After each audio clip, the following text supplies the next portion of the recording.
Good afternoon, Brett coming to you live from mid-Michigan. Beautiful sunny day, a little bit chilly, but nonetheless, we'll take the sunshine. So, I have a question for today, and that is when it comes to full-size trucks, we're talking body on frame, full-size SUVs, vans, pickups, what's best, foreign or domestic? And I'll give you my opinion for what it's worth. I am an older guy. I've probably owned 100 trucks, so I do have a lot of experience with full-size trucks. But let's start over here actually with blue.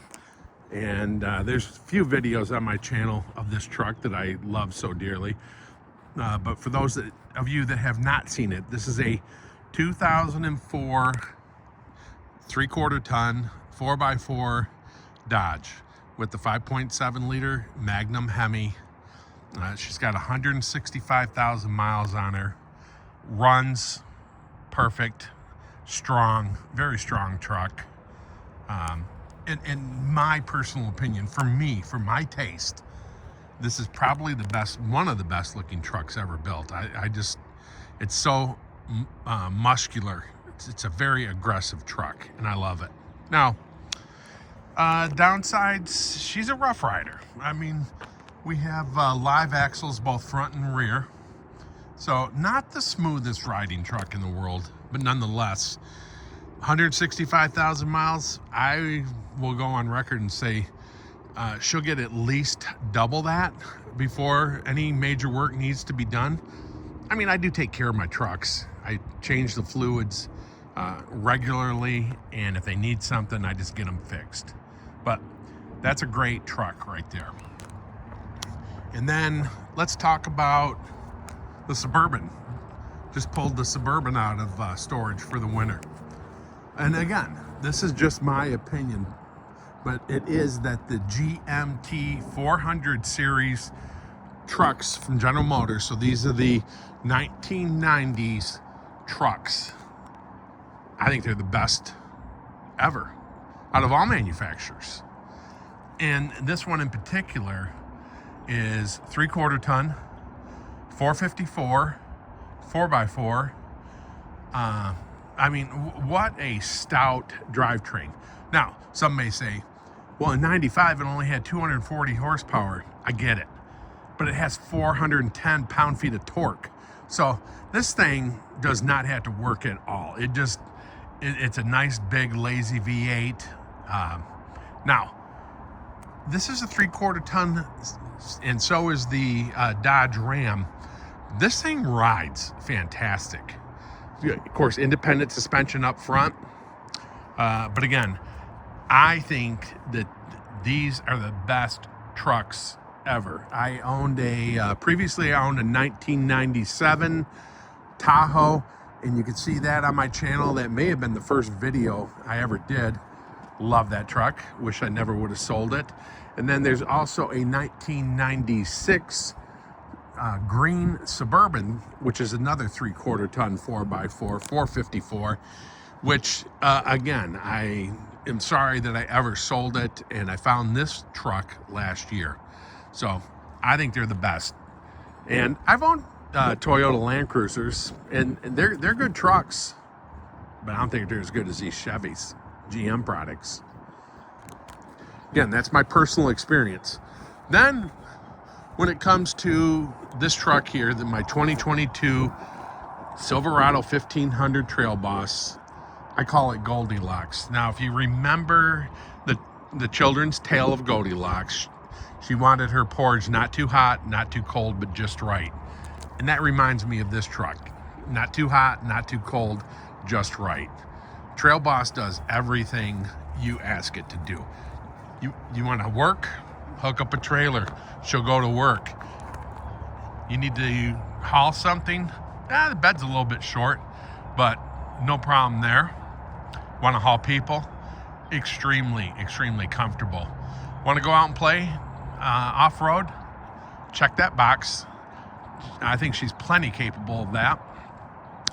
And you want to take the wife out to a nice steak dinner? And I think she fits that bill as well. So You might be saying, okay, I see a Mercedes back there, and that's true. That's the newest addition to the fleet, and I would not have minded a Ford Sprinter van, but they're hard to find in a 4x4. Ford's made, I'm sorry, I'm calling it Sprinter. The Ford Transit van is comparable to the Mercedes, but it lacks a few things out of the box. Number one, the Mercedes has way more ground clearance than the Transit. Now, Ford offered for a couple years, I think it was called the Transit Trail, which had a little lift kit on it, but man, they are hard to find. The 3.5 turbo in the Ford, it's a gas-powered engine, and yeah, it's going to be a hell of a lot quicker than this Mercedes, which is a 3-liter V6 turbo diesel. But you're talking 20 miles a gallon in this versus 10 if you're lucky with the Ford. So I just think this is one area where the domestics just haven't filled that niche fully yet. I mean, the Transit, it comes close. The Dodge, I'm going to call it Dodge. I know it's Ram, Stellantis, whatever you want to call them these days. They have the ProMaster, good van, but front wheel drive only. But anyway, I do think that the Mercedes Sprinter van is right now the best for this type of application.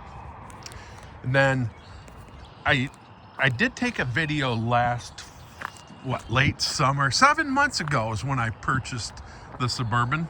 And some people have said, well, you didn't take us for a ride in it. So it's a beautiful day. Pulled it out of the garage today, and I love to drive it. So let's see how she runs. Now, the interior in these trucks is I love it. These seats are like lazy boy recliners, and they're so comfortable.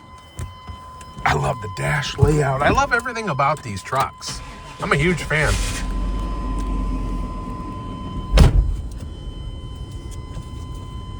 What a stout running gear. You've got the 454. You've got the 4L80E, which is 4-speed electronic overdrive transmission. Damn near bulletproof. You got a 12 bolt in the rear with a locker. I mean, she'll go anywhere I want to go with it.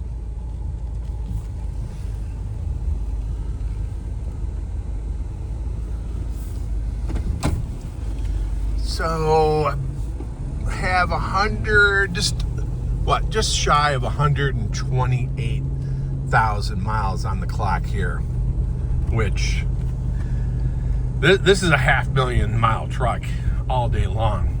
This engine, transmission, they just don't have to work that hard to get the job done. Now, is she economical? No. But you can put enough stuff in here that it would normally take you 2 cars to move all that. So if you compare it to that, it does get good mileage. But I didn't buy it for the mileage. But man, does this truck ride nice. It's quiet. Everything works in it. Just smooth acceleration.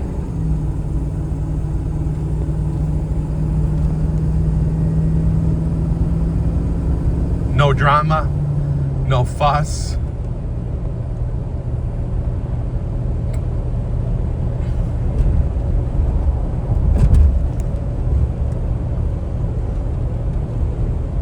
It is deceiving. I mean, I'm always going much faster than what I think I am because it has such a relaxing ride to it. You just don't notice how fast you're going in this thing.